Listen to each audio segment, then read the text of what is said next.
Le Bitcoin a dominé les alts depuis 2018. Il vient même de marquer un nouveau sommet historique, contrairement à la majorité des cryptos. Le Bitcoin a certes pris de l'avance, mais je pense que vous êtes très peu à prendre conscience de ce que nous indiquent les probabilités en faveur des alts.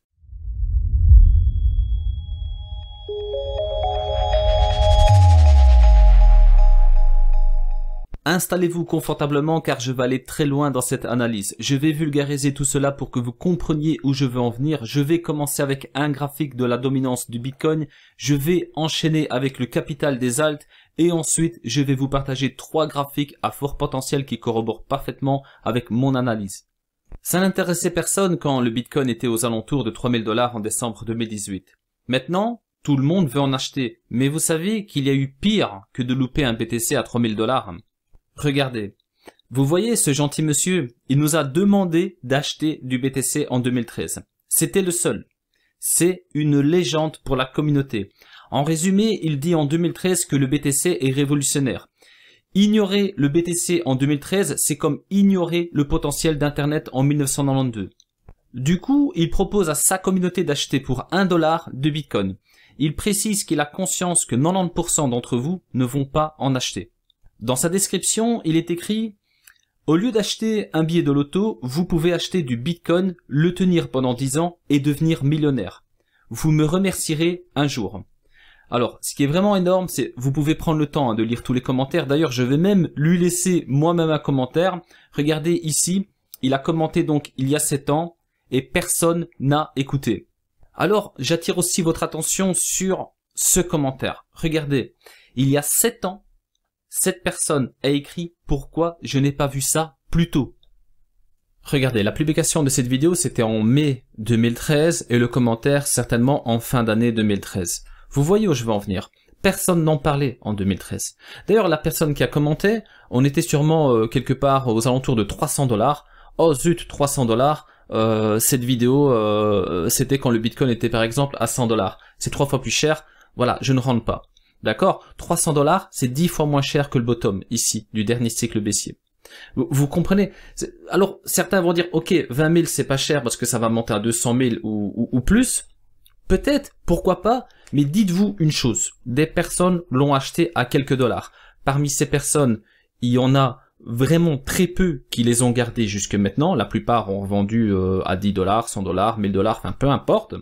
Et ce qu'il faut retenir, c'est que ce n'est plus possible de faire autant de bénéfices que ceux qui ont investi à l'époque, en tant qu'investisseur pour devenir millionnaire, par exemple avec quelques centaines de dollars. Maintenant, en tant qu'investisseur, si la courbe reste haussière sur du long terme, c'est très bien, on peut gagner beaucoup d'argent, d'accord, mais le Bitcoin n'est plus à 1 $. Donc imaginons même qu'il monte à 200 000 $, donc de 20 000 à 200 000 $, c'est x10. Par contre, un Bitcoin à 1 $ qui monte jusqu'à 20 000 $, ce n'est pas x10, vous comprenez?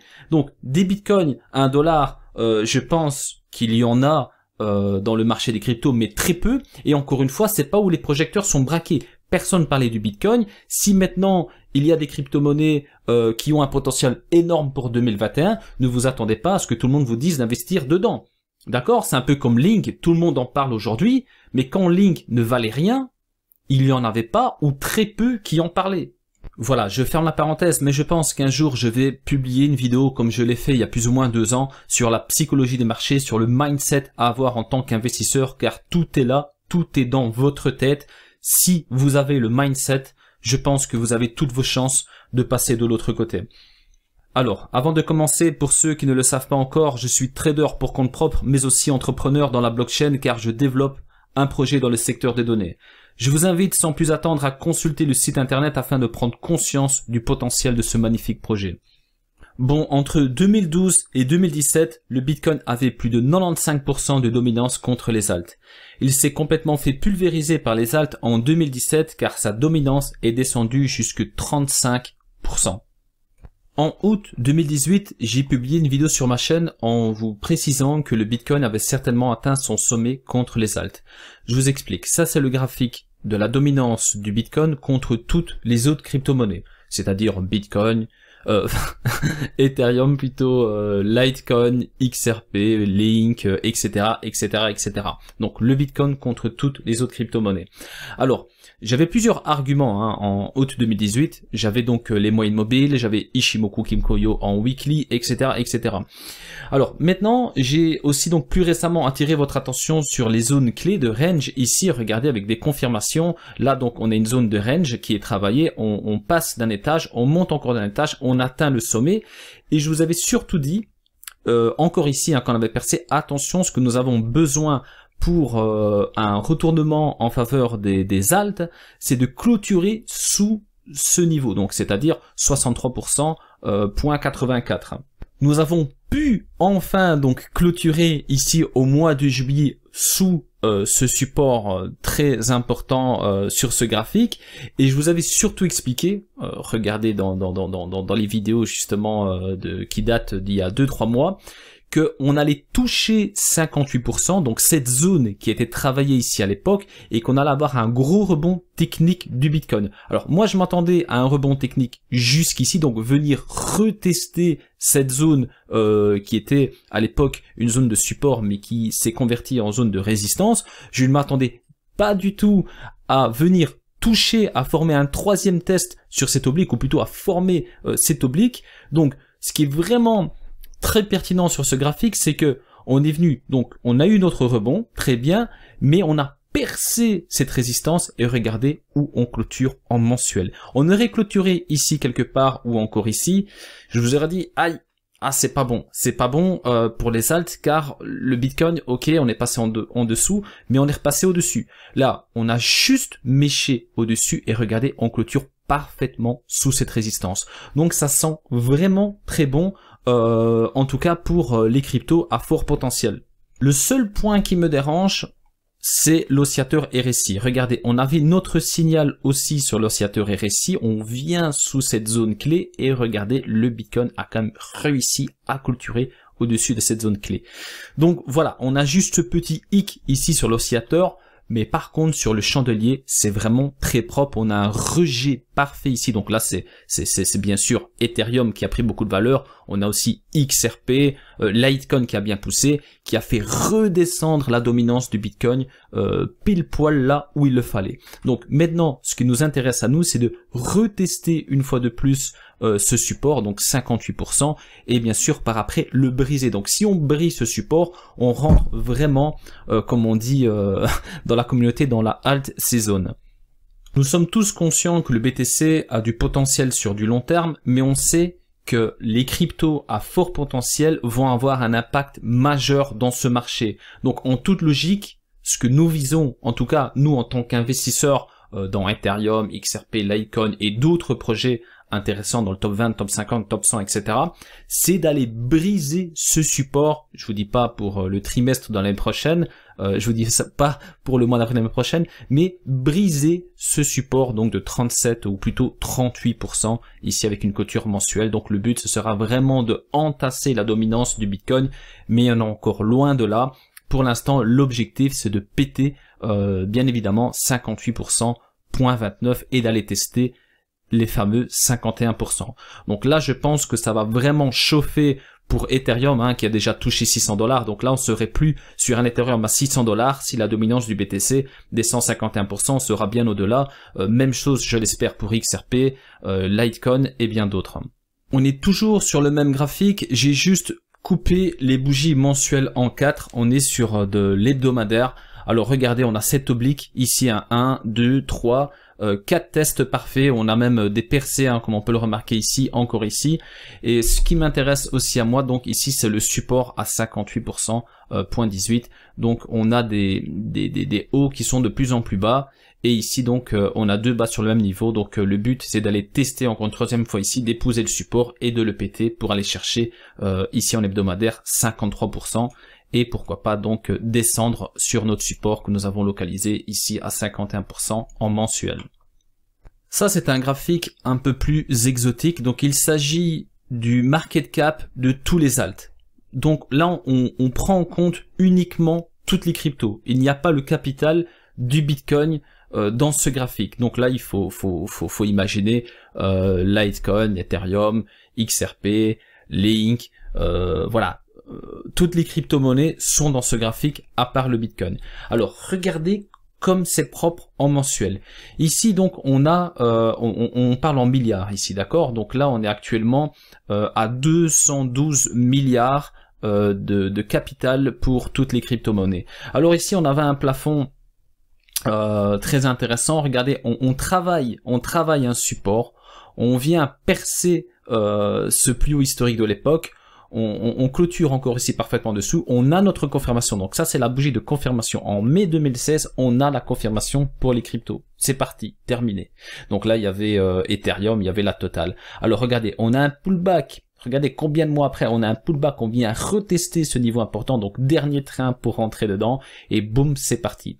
Alors là, c'est très intéressant. Donc ici on a une période de 2 ans et 6 mois pour aller confirmé, donc pour briser ce niveau historique, donc depuis cette période. Et ici depuis ce plus haut, on a aussi donc formé un support, mais là plutôt en 2 étages, contrairement à celui-ci. Regardez, on travaille un support, on le pète. Alors on vient tester donc cette zone clé ici, hein, regardez comme c'est vraiment très propre en mensuel. On a un retest ici, regardez la mèche du flash crash du mois de mars. Pourquoi elle a buté pile poil sur ce niveau? Voilà, ça c'est la psychologie des marchés. Alors regardez, la confirmation, nous l'avons eu ici, en août 2020, 2 ans et 8 mois après le plus haut historique. Donc ici 2 ans et 6 mois, et là 2 ans et 8 mois après le plus haut historique. Donc maintenant ce que nous avons besoin, c'est ce que nous avons eu ici à l'époque en mai 2016, c'est de briser ce niveau historique. Le Bitcoin l'a fait. En mèche bien sûr, le Bitcoin a touché son ATH, maintenant on a besoin que les cryptos touchent aussi donc ce plus haut historique. Pour l'instant ça fait 3 ans, car ça c'était en décembre 2017, et là nous sommes en décembre 2020. Et ce qui est intéressant, c'est que actuellement le Bitcoin est contre son ATH, et là par contre toutes les crypto-monnaies donc ne sont pas encore contre l'ATH donc de l'époque en décembre 2017. Et c'est ça qui explique que le Litecoin est bien loin de son ATH, en l'occurrence je pense que c'est 360 $. Pour Ethereum, on est peut-être aux alentours de 600 $, mais l'ATH c'était plus ou moins 1500, 1600 $. Et XRP, on était aux alentours de 3,50 $, 3,60 $. Donc vous voyez, on a du retard, mais on a déjà donc des confirmations très encourageantes. Il y a une latence, ok, mais attention, il risque d'y avoir de grands changements l'année prochaine si ça continue dans ce sens. Regardez ici l'explosion qu'il y a eu en faveur des projets avec un beau potentiel. Maintenant, je vais vous partager 3 graphiques qui corroborent parfaitement avec un éventuel retournement en faveur des cryptos. Vous avez déjà ici XRP, hein, j'en ai parlé plusieurs fois, je vais pas me répéter, donc on travaille un support, on a un désespoir comme on a eu ici, et boum, regardez, on a une grosse confirmation. Donc on peut dire qu'on a une grosse confirmation en faveur d'XRP contre le Bitcoin. Maintenant, je passe sur Ethereum, regardez, même chose. On a donc ici un support, on le pète, on passe en dessous, on a une oblique long terme, regardez, on a une oblique long terme, ensuite on vient retester cette résistance, on a une configuration vraiment très bullish en faveur d'Ethereum contre le Bitcoin. Regardez ici, si on arrive à avoir une clôture au-dessus donc ce niveau, on peut dire clairement que Ethereum va pouvoir aller rechercher donc très aisément des résistances assez ambitieuses contre le Bitcoin. Le RSI nous dit pourquoi pas. Regardez, on a un range vraiment très long sur l'oscillateur RSI, on a une confirmation, on a un feu vert ici quelque part hein, sur cette bougie, et on a un pullback ici. Donc cette correction nous a permis d'avoir un pullback sur ce niveau très clé, donc 47,81. Regardez comme il a été travaillé à de nombreuses reprises dans le passé. Donc le RSI nous dit, pour moi c'est ok, c'est bon, je suis prêt, on n'attend plus qu'une clôture ici au-dessus de cette résistance contre le Bitcoin. Regardez le Litecoin. Ici, chaque bougie représente une année. Ça fait peut-être un peu dégueulasse comme ça. Mais maintenant, si je convertis le chandelier en droite, regardez, on est sur un support annuel contre le Bitcoin. Donc là aussi, on peut se dire que, voilà, on n'est pas ici, on est vraiment sur le niveau le plus bas possible contre le Bitcoin. Donc quelque chose peut se préparer aussi en faveur du Litecoin contre le Bitcoin. Sachant que sur des unités de temps plus courtes, comme du weekly, on a déjà des figures bullish qui commencent à se dessiner. Donc je pense que les grosses cryptos commencent vraiment tout doucement à aller sur des niveaux très intéressants, que ce soit en mensuel, trimestriel ou encore, comme dans ce cas-ci, en annuel, qui font que quelque chose se prépare en faveur des crypto-monnaies. Attention, imaginons qu'en 2021 ça se passe comme ça, on a vraiment donc des grosses crypto-monnaies qui superforment le Bitcoin, ça ne veut pas dire que le Bitcoin va perdre de la valeur contre le dollar. D'accord? Donc ce qui est intéressant, c'est que le Bitcoin peut continuer à prendre de la valeur contre le dollar, mais ce qui nous intéresse, c'est que Ethereum, XRP et bien d'autres prennent de la valeur contre le Bitcoin et du coup encore plus de valeur contre le dollar. Mais malheureusement, vous le savez, à l'inverse, par exemple, quand le Bitcoin a commencé à perdre de la valeur en 2018, les crypto-monnaies ont perdu, enfin les crypto-monnaies, on va dire Ethereum, XRP, Litecoin et tout ça, ils ont commencé à perdre de la valeur contre le Bitcoin, mais aussi contre le dollar. Donc vous vous imaginez, là on a eu un Ethereum qui est passé de 1600 $ à 80 $ par exemple. Que à l'inverse, ou à côté de ça plutôt, le Bitcoin est passé de 20 000 $ à son plus bas à 3 000 $. Donc c'est là qu'on a vu aussi la stabilité du Bitcoin, c'est là qu'on a vu que tiens, ben, le Bitcoin, quand on est dans une tendance baissière, c'est vraiment sur le Bitcoin qu'il faut se réfugier. Et à l'inverse, quand on a une confirmation des cryptos, le Bitcoin, ça reste stable, ok, il continue à prendre de la valeur aussi contre le dollar, mais si on veut donc gagner plus de Bitcoin, on va donc se positionner sur des crypto-monnaies qui vont superformer le Bitcoin. Pour vous donner un ordre d'idée, je vais terminer avec ce graphique qui compare les 4 piliers de ce marché, hein, c'est-à-dire Bitcoin, Ethereum, XRP et Litecoin. Donc en bleu, on a le Bitcoin, en jaune, c'est Ethereum, en vert turquoise, c'est XRP et en rouge, c'est le Litecoin. Si je compare les performances depuis janvier 2020, regardez, je vais essayer d'être précis, janvier 2020, on a donc Ethereum qui a pris 230% depuis le mois de janvier 2020, XRP qui est à 154%, et on a donc le Bitcoin à 100%, 105%, le Litecoin à 25%, maintenant je vais le faire à partir de janvier 2019. On a donc un duo entre Bitcoin et Ethereum, hein, regardez, avec 450% pour tous les deux. Donc celui qui a investi en janvier 2018 all-in sur Ethereum au Bitcoin, ben, c'est kiff-kiff, on va dire, sur ce graphique. Le Litecoin, on est à 167%, et XRP, donc plus ou moins 98%. Alors maintenant, celui qui a investi en janvier 2018, voilà, je vais essayer d'être précis. Donc là, rien d'étonnant, on le sait très bien, donc 2018, ça a été une année très difficile pour les crypto-monnaies, donc là, la valeur refuge, c'était le Bitcoin, il n'y a aucun doute, donc en 2018, il fallait absolument donc tout convertir en Bitcoin pour justement après acheter de l'Ethereum, XRP, tout ça à des prix bien moins chers. Alors maintenant, je vais le faire aussi pour 2017, donc celui qui a investi en 2017, donc en janvier 2017, ben là par contre c'était donc XRP, hein, regardez, hein, la grosse impulsion d'XRP, et même en fin d'année on termine avec un plus ou moins 10 000%, Ethereum hein, 5500%, et ensuite on a donc, ben regardez, hein, on a donc 2017, là ça a été vraiment l'année exceptionnelle pour les crypto-monnaies, le Bitcoin a quand même pris presque 2000%, 2000% donc depuis janvier 2017. Attendez, je vais voir si je suis bien précis. Tac, oui, c'est ça, janvier 2017, donc 2000%. Mais regardez, on a eu Ethereum et XRP qui ont complètement superformé donc toute l'année le Bitcoin. Alors, je vais contrôler si je peux aller plus loin, ça dépend des exchanges. Ouais, je vois ici qu'XRP, voilà, on n'a pas assez d'historique pour comparer avec 2016. Mais voilà, ça vous donne déjà une idée, donc à titre comparatif, bien sûr, des 4 piliers, donc comment ils ont évolué. Donc 2018, forcément, c'était donc le Bitcoin, il y a aucun d'autre. Regardez, 2018, voilà, le boss, ça a été le Bitcoin, enfin le boss contre les cryptos. Après, le Bitcoin contre le dollar, il a bien souffert, hein, il est passé de 20 000 $ à 3 200 $, donc ça a été très dur pour le Bitcoin, mais voilà, ça reste une valeur refuge, surtout dans un cycle baissier, si on veut augmenter ses bagues en crypto-monnaie. Donc voilà, je pense que pour plusieurs raisons, quelque chose se prépare en faveur des crypto-monnaies. Regardez, XRP 60 cents, tout le monde devient fou, mais on est bien loin, regardez si je clique dessus, on est bien loin de l'ATH de XRP. L'ATH de XRP, regardez en vitesse.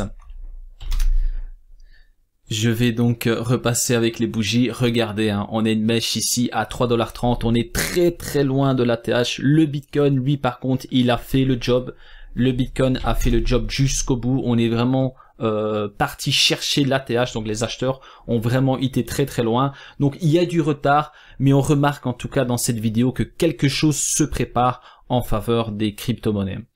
Voilà, ben, tant que je suis sur ce graphique, même si c'est du H4, que c'est un peu plus éphémère que le reste, parce que voilà, sur YouTube, j'ai plus l'habitude de partager des analyses moyen-long terme. Regardez encore une fois la magie de la lag and span ici, avec une introduction du chandelier, dans ce canal. On a un blocage de la lag and span, ensuite on a un retracement, on vient toucher la Kijun. La lag and span dit non, on ne va pas plus bas. Et ici, regardez, on a encore une tentative vendeuse ici sur la Kijun. On verra un petit peu comment la lag and span va donc réagir hein, dans les prochaines clôtures. Hein. Donc il a il n'est pas encore 13 h, dans un quart d'heure il va être 13 h, donc à voir comment ça va se passer, mais la lag and span, regardez comme elle était très pertinente dans ce canal.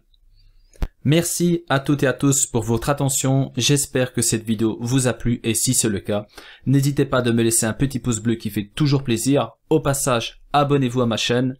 Si vous cherchez un projet avec un gros potentiel pour l'année prochaine, je vous invite sans plus attendre à visiter le site internet xslabs.io. Prenez soin de vous et à très bientôt pour de prochaines analyses.